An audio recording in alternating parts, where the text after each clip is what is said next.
ඉතින් කොහොමද ආයිබෝවන් ඒ වගේම සුබ දවසක්. ඉතින් මම අද ආවා තවත් ඇඹුල් කෙසෙල් වගාවකට පිටිපස්සේ පේනවාලට. ඉතින් මේකේ පළවෙනි ගහ නම් කැපිලා ඉවරයි. දැන් දෙවෙනි ගහ තියෙන්නේ. පළවෙනි ගහත් මම හිතන්නේ යට ටික කැපෙනවා තාම. පළවෙනි ගහ මිලකට අහුන්නේ නැහැ. හැබැයි කාගෙන අල්ලගෙන හිටියා. දැන් දෙවෙනි ගහ තමයි රෙඩි වෙලා තියෙන්නේ. තාම පළවෙනි ගහෙත් භාගයක් විතර කැපෙනවා. මුල් හරිය කැපිලා ඉවරයි. පිටිපස්සේ කැපෙන්න තියෙනවා. ඉතින් ආවා මේ පැත්තට පොඩ්ඩක් බලන්න. හැමෝම කාගෙන අල්ලන් හිටපු මිනිස්සුන්ට තමයි මේ වෙනකොට chance එක ඇවිල්ලා තියෙන්නේ. අතෑරපු මිනිස්සු ඔක්කොම ඉවරයි. හරිද? ඉතින් මෙයාගේ ඇඹුල් කෙසෙල් වගා දෙකක් තියෙන ඔක්කොම අක්කර 5ක් වගේ. වගා දෙකම ගත්තොත් අක්කර 5ක් වගේ. ඉතින් උපරිම මිලට තියෙද්දි මම හිතන්නේ කෝටි ගාණක් ගත්තා. ඊට පස්සේ මිල බෑස්සා. සෑහෙන්න පාඩු වුණා. සාමාන්‍ය ලක්ෂ 25 30ක් විතර පාඩු වුණා. ඊට පස්සේ දැන් ආපහු මම හිතන්නේ ගිය සතියේ මාත් එක්ක ඒ කියන්නේ මම පොල්ලට ගියපු දවසේ මම හිතන්නේ වගා දෙකෙන්ම කිලෝ කියන්නේ කෙසෙල් කෑන් 80ක් 85ක් විතර කපලා තිබුණා. ඉතින් රුපියල් 90ෙන් දුන්නේ. හරිද? මට ඒ කියන්නේ රුපියල් 90ෙන් දුන්නේ. ඉතින් දෙයනේ කියලා ගේම ගහනවා. ඉතින් අල්ලන් හිටපු මිනිස්සු හැමදාම දිනිනවා. අතාරින මිනිස්සු හැමදාම පරදිනවා. ඕක තමයි ඇත්ත. ඉතින් වටේම තියෙන වගා චුට්ටක් බලන්නකෝ. මුං යට ඉඳපුවා. වතුර නවත්තනකොට කිව්වා රජේ මුං යට ඉඳන්න කියලා. මොකද වතුර දෙන්නේ නැහැ කියලා. ඉතින් ওই මුං යට ඉඳපුවා. කෙසෙල් වගාවක් තියෙනවා. ඒක ඇඹුල් වගාවක්. කවර එහෙම දාලා තියෙන්නේ. හරි. ඔය කවර සීන් එක ගැන මට පොඩි දෙයක් කියන්න තියෙනවා. වගාව ඇතුළට ගිහිල්ලා බලන ගමන් කතා කරමු ඒ ගැනත්. ඉතින් කවර ගැන මම මුලින්ම කියලා එන්නම්. මට මේ ඊයේ පෙරේදා ගොවි මහත්තයෙක් කතා කරලා කිව්වා කවර දැම්මහම සාමාන්‍යයෙන් වැටක් තියෙනවා, කඩුල්ලක් තියෙන, මේකෙන් ඉස්සෙල්ලා පනින්න ඕන.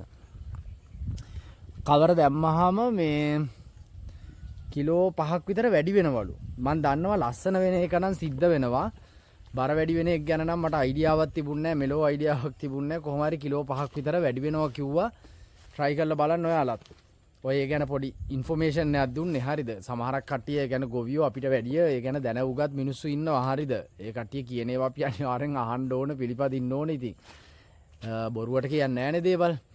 ඉතින් මේකේ දැන් බොහෝ දුරට පළවෙනි ගහ කැපිලි ඉවරයි. තව මෙන්න මේ වගේ අතරින් පතර නිකන් අර ලාවට කනාවට ඉතුරු වෙන්නේ නිකන් පහු වෙලා හැදෙනා වගේ තමයි ඉතුරු වෙලා තියෙන්නේ. ඉතින් මේක කුඹුරු ඉඩමක්. මේකේ කුඹුර කරේ අපි මේකේ සෑහෙන්න වැඩ කරා. ඉතින් කුඹුරු කරලා එපා වෙලා කොහොම හරි මේකේ ඇඹුල් ඉඳුවා. කෙසෙල් ඉඳුවා. පළවෙනි කන නම් ඉතින් කියන්න දෙයක් නැහැ. මිලක් නැතුව අහුනේ මේ දෙවෙනි ගහ.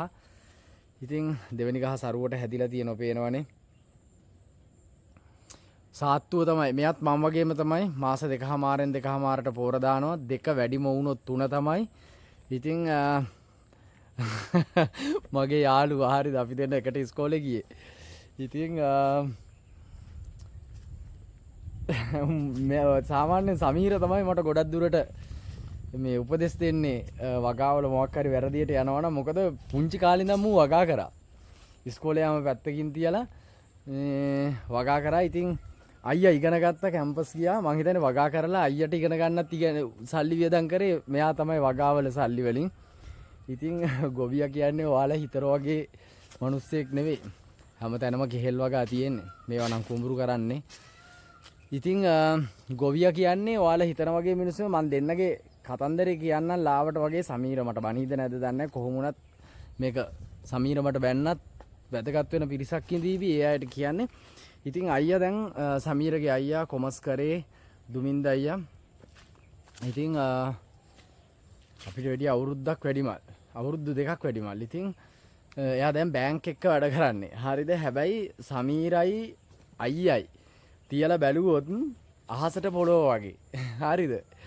ඉතින් මං කියන්නේ ඉගෙන ගන්න එකේ නරකක් ගැන නෙවෙයි. ඉතින් ඉගෙන ගත්තට වැඩිය අයියා මුළු ජීවිත කාලෙම අධ්‍යාපනයට වැය කරා. සමීර අධ්‍යාපනයේ පැත්තකින් තියලා වගාවට වැය කරා. අන්තිමට දෙන්නගේ වත්කම බලද්දී සමීර ළඟින් තියන්නවත් බෑ මේ අයියන්ඩි. ඉතින් එහෙම තමයි.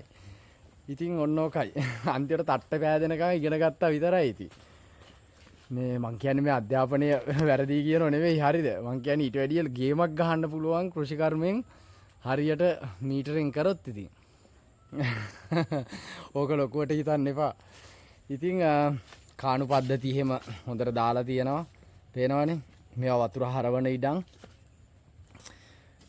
මේ තනින් තන තමයි පළවෙනි ගහ ඉතුරු වෙලා තියෙන්නේ. පේනවද ඔය පස්සේ යට වෙලා අර මේ ඔය හැදෙන්නේ ගස් 1000ක් ඉඳුවොත් ගස් 100ක් 150 කොහොම වෙනවා. ඉතින් ඒක නවත්තන්න බෑ. ඉතින් දැන් දෙවෙනි ගහ තමයි තියෙන්නේ. දෙවෙනි ගහ පූදින්න ඔන්න මෙන්න තියෙන්නේ. ඉතින් මේකට අනිවාර්යෙන් දෙයනේ කියලා 150 සෙට් වෙනවා. ආයි ෂුවර් තමයි. ඉතින් බලන්න දෙයක් නැහැ හොඳේ. යන්කෝ පල්ලෙහා පැත්තට.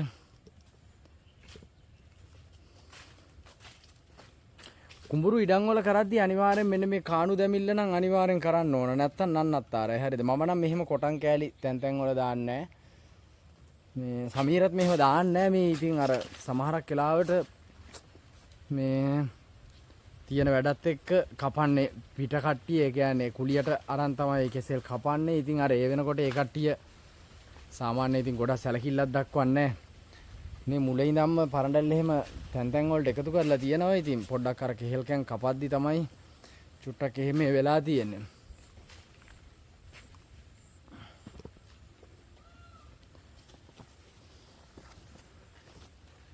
මේක හොඳට පැහෙන කුඹුරක්.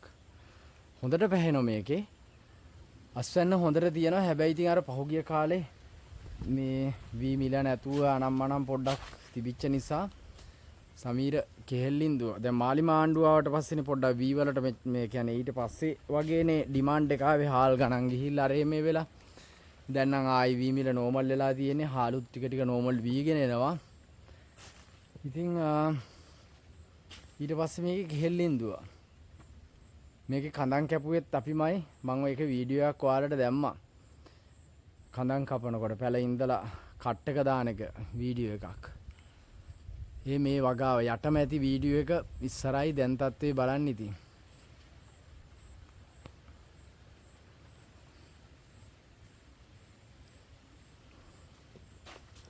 පේනෝනේ මොටිය එහෙම මොකක්වත් නැහැ. සේරම අයින් කරලා තියෙන්නේ. අවශ්‍ය මොටිය විතරයි තියෙන්නේ.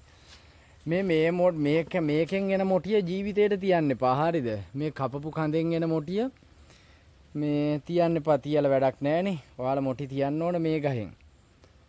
ඊළඟ ගහෙන්. හරිද? මේකෙන් එන මොටිය සාමාන්‍යයෙන් ගොවියෝ ඉන්දන්නවත් ගන්නෙ නැහැ. මේ තියෙනෝනේ පස්සේ හැදෙන කැන් ඔක්කොම පුංචි. ඒ හැටි. ඕවා යට වෙලා අනම්මනම් වෙලා එන්නේ. මේ ටිකට එනකොට මේකේ වතුර ගතිය වැඩි.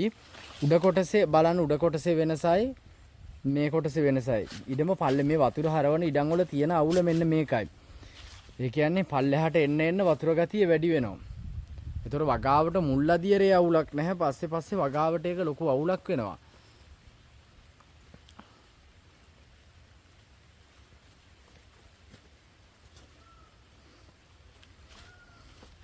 මගේ එක වගේම තමයි ඉතින්.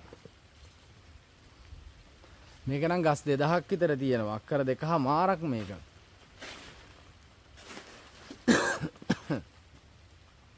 පේනෝනේ වතුර ගතිය අපිට පොදයක් යනවා දැන් දවස් දෙකක විතර ඉඳන්. ඒ කියන්නේ පොදයක් යනවා කියන්නේ වහින්නෙත් නෑ මුළු දවසම අඳුරු කරගෙන පොද ගහනවා.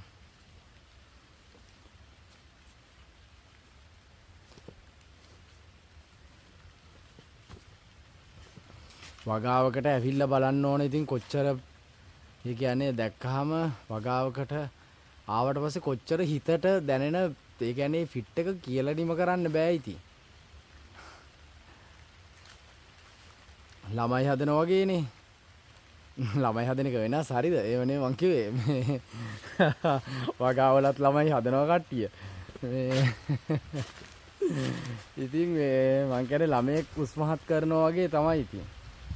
පොඩි වාඩිය ඉස්සර මේක හොඳට තිබුණා. දැන් නම් කරා වැටලා තියෙන ඔන්න වහිනෝ පොදේ සැරවෙනවා. ඉතින් වගාලින්දක් තියෙනවා. ඊයේ පෙරේදා මේක හැරුවා. පේනවනේ කාණු වල සයිස් එක. එතකොට හිතා ගන්නකො දාන්න ඕන කාණු හරිද?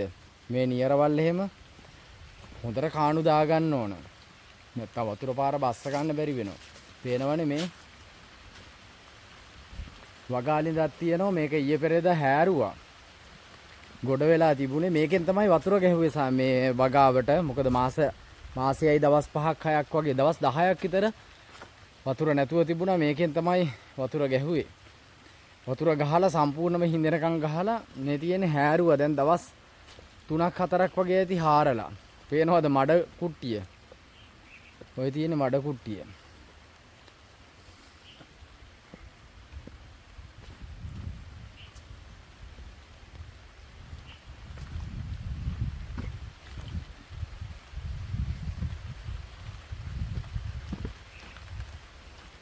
සමහරක් ගස් කඩම් වැටිලා.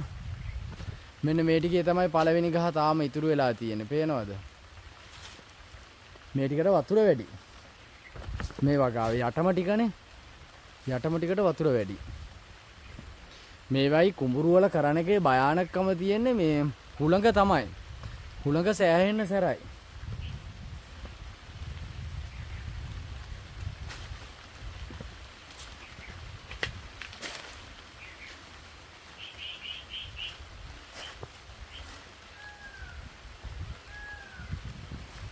මෙතනත් ගහක් කඩම් වැටිලා.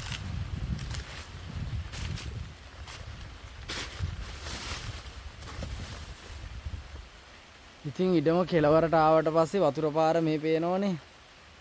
ගලාගෙන ගිහිල්ලා ඉඩම කෙලවර තියෙනවා ආරක්. ආර කුණු වැල කියනවා කට්ටිය එක එක නම් කියනවා. අපි නම් කියන්නේ ආර. හරිද? ඇවිල්ලා ආරට වැටෙනවා. ආරේ හැම වෙලේම වතුර ගලා බහිනවා මේ.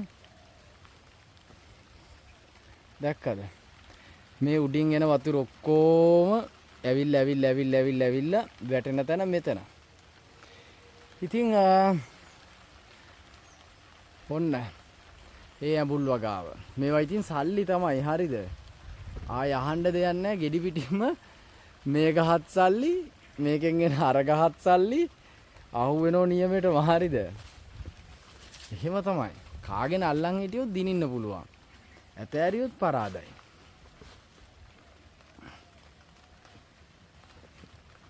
එහෙනම් ගිහිල්ලා එන්න. හැමෝටම ජය වේවා.